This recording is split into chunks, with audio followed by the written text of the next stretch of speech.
tell you that it's vital how a movie ends, because that's how the audience will feel when they leave the theater. And whoo! The end credit sequences on Morbius aren't doing it any favors. I admit, those are just awful. And they remind me of the Venom Let There Be Carnage and No Way Home Venom end credit scenes that were obviously filmed at the last minute and tacked on. And so I think at least though, well, you know, the Venom Let There Be Carnage end credit scene was exciting because, you know, it sent Venom to the MCU, but he just spent the whole time at a bar and then went home. So that was, you know, from good to bad. And then here, this is just a mess. But Sony's trying, and I will say that I do think they're building something here. I mean, watching this movie, I was like, I want to see Morbius and Venom together fighting some type of spider person.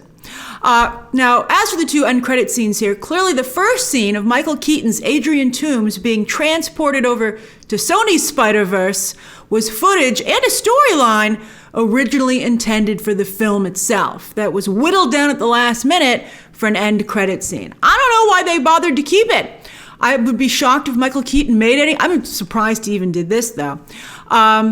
I don't know. I would be surprised that Michael Keaton would come over to the Sony Spider-Verse.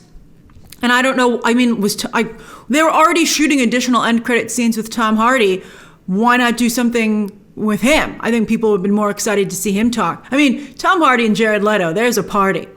And then the second end credit scene where Morbius drives out to the desert to meet up with Vulture about teaming up, that was clearly shot at the last minute. I wouldn't be surprised if that was shot in the last month or so. With Jared Leto having a totally different look than the film, he just looked totally different. He looked more baby-faced. He didn't have the goth, urban, cool grittiness. And I mean cool like, well, cool, but also cool in terms of the color palette. This was a warmer color palette for this end credit scene. And by the way, they adjusted the color a lot with this movie. When I was grabbing stills from the trailers for my non-spoiler review, I noticed that they were doing color correction a lot. Sometimes it was very green, sometimes it was very blue. I liked where they ended up. It was the 90s color palette or coloring, lighting, which Venom has as well, by the way. And I know the first Venom had it, and the second Venom also was a little bit warmer. And I think because it's science, man, or aliens, science and aliens. There was science in the first Venom, but yeah, I think that cooler color tone works. But then also Michael Keaton, he didn't film that scene. I mean, when an actor doesn't take his mask off 9 times out of 10, he's not there. He's not on set. I was like, he's not taking his mask off, is he? And sure enough, he didn't. It didn't even sound like Michael Keaton to me. If that was someone doing an impression of him, I wouldn't be surprised, to be honest with you. All right, so let's talk about the scenes specifically, and then we'll go into the movie itself. So the first end credit scene, it was really funny to see Michael Keaton doing comic book acting. He was like, whoa, where am I? And he looked around and I was like, that must have been a hoot to film on set. I mean, to explain to Michael Keaton seemed like he was going to do it. Like, he's almost like he was being asked to do like an acting exercise. Like, you think it's a little silly, but you know, everyone else is doing it and it's important to your craft. Like, I feel like he totally didn't understand what was happening, but he was like, is this good? Is this what you want me to do? And they're like, okay, good. We'll put visual effects in there and it'll be great. So I found that very amusing. Then it makes no sense that the spell from No Way Home would be a two-way street. That someone would get sucked out of the MCU to those other places. And just one dude, apparently. This makes Michael Keaton the first guy to be ejected from the MCU. He went the wrong way. Everybody wants to get into the MCU. And instead he was shuttled over to Sony's Spider-Verse, which is really weird. And also, I didn't understand why they released him from prison. I mean, it's not like here's the thing. If he was a regular citizen and he had appeared in a prison cell, you'd be like, maybe this is a mistake. But he appeared wearing another universe's prison uniform. So you're like, clearly, we've sucked a bad guy into our dimension. And you know, based on the way the FBI was talking during this movie, and the way the news was so calmly reporting that there were vampires in town, and you know, Venom does exist in this world, so it's not that weird that a criminal somehow was like, they don't know where he came from. He could have come from like someplace else on the globe. They don't know it has to be a different universe. So I don't know why they released him. I mean, I'd be like, I'm holding you because I don't know who you are or where you're from. You don't exist in this. There's no background for you. I mean, you would think the government would, instead of them being like, oh, sorry, sir. So it was really ridiculous. Then the second end credit scene, when it started out, it looked like a car commercial, like Morbius was selling a car. And then, with no tinkerer, how did Adrian Toomes get pretty much the exact same suit that he had in his original universe? I mean, the helmet was adjusted a little bit, but it was the exact, and that's a complex suit to build. You'd think he'd have to have a different look, or be like, hey, anyone who could build me a suit? That didn't make any sense to me. Although I do think that I still love this take on the Vulture, and I did like when he landed, I was like, oh, it's impressive. He came in hot over the desert, but he wasn't blasted with sand. But anyway, I don't believe they mentioned Spider-Man here, even though Daniel Espinosa, the director, said that there was a Spider-Man in this universe. Toomes was just like, I think it would be good to have each other's backs. You want to team up? I mean, they didn't even mention Venom either, just like guys like us, guys like us. And it was too short. It wasn't enough of a tease. Like when they do this in other movies, you're like, oh, they're going to, like when at the end of Eternals, and, you had to be told by us scoopers that it was Mahershala Ali talking to Kit Harington at the end there, but you go, oh, Black Knight's going to be in Blade. Like here, you're like, okay, what movie or project are you going to team up in? Because Sony doesn't have a streaming service? I mean, it didn't make any sense. So it was hard to get excited over a tease for nothing. Also, I want Venom and Morbius to team up, as I said. I think they're a better match. Also, is Michael Keaton really going to go around recruiting people to teams and not only DC's new DCEU? I reported to you he's going to be putting together the Justice League. He was supposed to recruit Aquaman until the release schedule got mixed up. And then he's also going to be doing it over in Sony's Spider-Verse. I mean, Michael Keaton, you should think this stuff out. Maybe Michael Keaton's like, I just love having my agent's phone ring and it being for me. But I'm like, you're just going to embarrass yourself. You got to pick one. And it is the Sophie's choice. And he's like, and so I got kicked out of the MCU. That's crazy that Michael Keaton got kicked out of the MCU, and now he's bouncing back and forth between Sony's Spider-Verse and DC's DCEU. It's like, I was in the MCU. What happened? Whoa. No wonder. Maybe that's his villain origin story for reals. All right, now let's talk about the main movie, which was obviously reworked significantly. Tons of trailer footage is missing, including some Easter eggs like Oscorp and the Spider-Man graffiti behind Morbius that we all saw. But who cares? Like Rogue One, they fixed it. I think it turned out really well. It's a sleek little vampire movie, which doesn't overpromise until it gets to those end credit scenes. But the movie itself was like Venom. They was like, let me just build this little world, and then we'll start to put them all together. And I was like, I see it. I liked the opening, not only with the music that came in, and some of you were like, Grace, they stole the Dark Knight score. So what? How many movies have done that? I mean, Nolan even keeps using the same damn score. So I don't hold that against them. I mean, unless it's the actual same score, it's fine. Even the Batman score is very similar. Michael Giacchino's score. But anyway, the music was really cool. Then they had this jungle setting when they were in Costa Rica in the opening. I don't think that scene originally was the opening, but it worked. Like when the helicopter landed, you could see like that canyon with all the jungle in the distance. I was like, oh, that's very beautiful. And I liked that line where he stumbles, Morbius, he's very sick and he has his two canes and he stumbles and someone says, you need a doctor, man? And then Jared Leto laughs to himself and he's like, I am a doctor. And I thought, on paper you might be like, that's a tough line to sell, but I think Jared Leto sold it. And it was a nice little character defining moment. It just worked for me. I liked it. Although I can't believe that guy, that guy was right to ask for his money up front, but I can't believe he wasn't like, well, can I take off before you start this experiment, right? And I think all those dudes died. Although I would think if they got into the helicopter, they must have been okay because Morbius got home. So maybe they were all right. All right, we probably had some scratches though. They were like, damn it. All right, as for Morbius's powers, while I couldn't make heads or tails of him in the trailers, here, they made a lot more sense to me. Like that smoke effect, I was like, what ridiculousness is this? But then when I saw it in the movie, I was like, oh, I get it. That's a cool way for me to see sonar in the movements of the wind and stuff. I mean, again, it worked, and I thought it made Morbius's powers very visually interesting. I liked when he tested them out, the sonar and everything, even his creepy ear. Like, I was like, oh, that's actually kind of cool. And I liked when he hung upside down. I'm not going to lie. I mean, it's like, it would seem stupid, but it just worked for some reason. I think, the way the movie was done very organically. I think Jared Leto sold it. He's so thin. He kind of looks like a vampire already in real life. I mean, it's like Nicolas Cage cast as Dracula in the upcoming Renfield movie. I mean, these are actors that you'd be like, if you told me they were vampires in real life, I'd be like, that kind of makes sense. So I don't know. I liked when he hung upside down. He hung upside down there and in the end scene, and I was like, I could see Spider-Man swinging by and Morbius being like, sup. I loved it. I thought it was funny. I liked the VFX, like the fights, and when they would slow it down so you could see exactly what was happening. I mean, it always looked cool when you had the vampires like mid-strike. They're like, nah, and I was like, oh, it's funny. I like it. I thought they always looked cool. I liked it a lot. I kind of thought him controlling the bats was cute. Like the bats would be like, hey, buddy, and go on his little arm and be like, hey, and he was like, they're my brothers. And they had that, they called back to that at the end when all the bats came and saved him. And I mean, if you like Man-Bat from Batman the Animated Series, I think this is like kind of similar to that. So I thought that was interesting. I mean, I don't know how bats talk and why they all hang out together, but they seem to have each other's back, so it made total sense to me that they would care about Morbius. The blood drinking also was interesting, and particularly because he had invented a fake blood. That was one of the first breakthroughs he had as a scientist, and he'd got the Nobel Prize, and he rejected it, although I didn't quite get that. I thought that was like one of the moments that they didn't quite land in the movie. But I did think the fake blood was really interesting, and that, it was something the EMTs carried around, because it was really important. Even the FBI agent Tyrese was playing said, hey, thank goodness for your fake blood. It saved my life. And when I was in the military.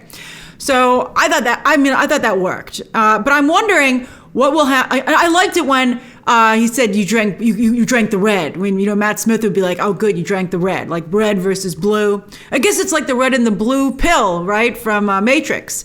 But I also liked that it was winding down for how it could help him. Like he couldn't really rely. And first when he was breaking down, coming back to the lab, I was like, what's happening? Did it wear off? But if he doesn't drink blood, he loses his superpowers and his health. I thought that was a really clever, interesting way to play it. Instead of like, oh, you would just die or be super hungry. But it's like, no, this gift will be taken away from you. So I liked that. And then the idea is that the blue wears off and there's less and less time that it sustains him, which means there's going to be a point where he's got to go red all the way. And so obviously you didn't quite see that happen in this movie because it was towards the end. But when they continue with the character, although I don't know why he was so upset about having to drink human. I mean, this might sound silly, but we're talking about vampires here.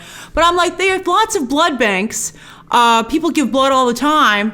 Because they can remanufacture it and replenish themselves. So you don't have to kill people to get the red blood. I don't understand why you're so against that, right? I mean, could it be animal blood? Does it have to be human blood?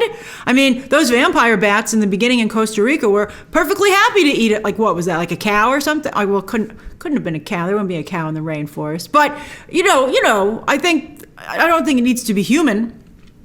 So I didn't quite get the severity of that impending doom. I loved the face flexing. The face flexing never got old to me. They'd be like, and they'd turn into a vampire and with super cheekbones. And I was like, oh, that's great. And I just also, something else I never got tired of was Matt Smith's preppy vampire. I never saw a vampire before walking around in a suit with a tan trench coat on, that Matt Smith's hair, and New Balance sneakers. Maybe I related to it because I have kind of like a similar hair thing going on, and I've worn New Balance sneakers in the past, and I have like a tan coat similar to that I've worn. I mean, I don't know, I guess I bounce back and forth. I also wear a lot of black like Michael Morbius. But anyway, I just thought it was, and also when Matt Smith's, the coloring of his clothes matched the coloring of his vampire face. So he just looked great. He looked like a vampire, from the fashion industry. You were like, you look fantastic. So that was awesome. It was just a different look. Vampires usually always go with a goth look. And so I don't think we've ever seen vampires with different fashion and style choices. And I like there being more than one vampire. I thought that was really crucial to selling this idea. And so let's talk about that. So more than one. There were three vials, and I knew that eventually I was like, one for Morbius, one for Milo. I couldn't believe that when Milo left, Morbius didn't check the vials. I mean, I think they'd have him under lock and key. But I was like, Morbius, Milo, and Martine. There's your vampires, your three vampires. I was worried she'd get fridged for a moment there. I think because they had to cut the film down dramatically. I was like, Are they just going to kill Martine to further the story? She's just a pawn between these two dudes.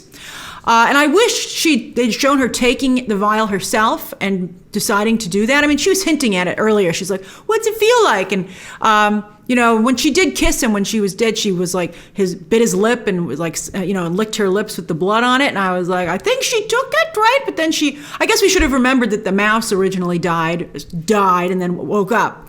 And maybe she did give it to herself before, maybe she heard Milo coming and gave it to herself. I hope she did. I hope she had that kind of agency. But I like having more than one. I mean, there's not just one bat. Bats go in groups. And usually vampire stories have a couple of vampires in them. And so I just like this idea of a vampire nest and like these vampires walking among us and living vampires, no less. I just thought it was cool. Then let's talk about the action scenes. I like the stuff on the ship. I liked when they first went in the room and they looked up and Morbius was hanging from the ceiling like a bat. It was great. It just was very realistic. We just saw the Batman, which featured a bat in a cage, and it looked a lot like that. I was like, hey, that's pretty accurate. And then the horror of what he'd done. I liked that he had the agency to check the security cameras and be like, oh, this is bad. But I thought the whole sequence was really cool. I thought it was very well done. I felt bad for that mercenary who was crying. He'd obviously felt bad about the life choices he'd made. But I think they needed to show that to show why Michael was so scared of doing that again and becoming that monster and why he was like, I have to control it. So that was good. And also you can see what he's capable of if he doesn't. I liked, again, testing his powers in the lab. And when he was in I liked, all the, how did he refer to it as like his pets, right? But when he was in that swirl vortex of bats, I liked that scene. I thought it was good. I loved the nurse in the hallway scene with the lights that were motion activated, and behind her, she could see the lights going up and down, and she's like, I don't see anybody there. And then one time she looked back and she could see a bat. Well, it was actually Matt Smith, but his coat made him like wings, and he was clinging to the floor and then the ceiling, hugging it just like a bat, or almost also like a moth. And that was really creepy and cool. It was a great visual. I felt very bad for her. I thought it was, although it was crazy that the FBI agents were like, a couple of mercenaries are dead, so what? But, not this poor nurse. I'm like, I think you're supposed to investigate all crime. But anyway, I was like, I don't know. That didn't sit well with me. All right, because they're the FBI, they're the good guys. They're supposed to care about everybody. I mean, that guy was crying. I thought the prison escape, I liked that whole thing. Matt Smith did a Kaiser Soze, whereas he was walking out, he became more healthy. And I thought it was cute that he left the cane, and that's how it gave it away to Morbius. Morbius was like, whoa. And I love the way he broke out, and it showed his strength and the way he was clinging to the walls on the buildings. I just thought it was a good, he seemed like a real comic book character in a story. I thought that was great. And then, of course, it led to Milo versus Morbius in the subway. And I loved when they went down the escalator and they paused it they slowed it down so you could see what they were doing. And I recently saw footage of an actual fight break out on those escalators. And I was like, that happens in real life all the time, but here's the vampire version. So I thought that was really well done. And I liked that Morbius had to escape because Milo was going to attack him. It was getting really serious. And it was funny to see scenes that they had in the trailer without the vampire face on Matt Smith. I was like, you put the vampire face in after. Like, did he have to wear those dots on his face to film? Or are they that good that they can put that face on without the dots? Maybe they just took the dots out for the trailers, but that was pretty funny to see. But anyway, then, Jared Leto's Morbius figures out how to fly, and that just, worked. It worked for me. I thought it was good, and I thought he was in real danger. So that was cool. I thought Milo was really a threat. Also, Matt Smith dancing. That was unexpected, when he was dancing before he went out to the club. And I was like, where'd you get that wallpaper? Milo, that's great wallpaper. It was just a great moment. It was so Matt Smith. And then the final battle. I know some people might think it was like a CGI fest, as third act fights so often are, but I thought the CGI looked good. I thought the swirl of bats looked good. I loved that. I thought when they ended up in that like sewer thing with all the different tunnels, I was like, great fight. Great setting for a boss level fight at the end of the movie. I was like, that's a nice setting. I thought it was great when Milo grabbed that steel girder or pole and was trying to impale him, and they slowed it down. And, I just thought, it was cool. It was very comic booky. It was very vampire-y. I thought it was great. All right, now, Spider-Verse. How does this tie into the Spider-Verse? It was subtle. They had the Venom references, kind of, when they were like, after that stuff that happened in San Francisco, here's finally some more weird stuff. So I like that. I liked Tyrese and Al Madrigal being like characters that would go from movie to movie. I liked both of them very much. Daily Bugle, of course, read by all, which Tom Hardy's Eddie Brock writes for. I mean, it would be great to see a story from him. Maybe he would come investigate this vampire situation. Maybe that's how they meet. I like that part of Eddie Brock, and that was some of my favorite stuff in Venom: Let There Be Carnage. Horizon Labs from the comics, now funded by Matt Smith's character. I hope he left it in his will. And then I felt that Morbius was a Spider-Man level combatant. Like one of the great things about No Way Home was finally seeing, some Spider-Man villains have worked out in the past, some haven't when they've been done in live action. But it was great to see all of them really well done across the board in No Way Home. So here I was like, it's a little bit like Superman sometimes. You're like, how can I get somebody to fight this character who can be on the level that makes it interesting? And I felt that Morbius was there. Morbius was like a good sparring partner for Spider-Man. And again, it's Spider-Verse is bad on this one. Spider-Verse is octopus. It's hilarious. And speaking of themes, there's not just an animal theme, but again, a science theme. And so again, it was very, very Spider-Man-y. And one of the things I liked most about No Way Home was when it felt very much like a Spider-Man story instead of an MCU story.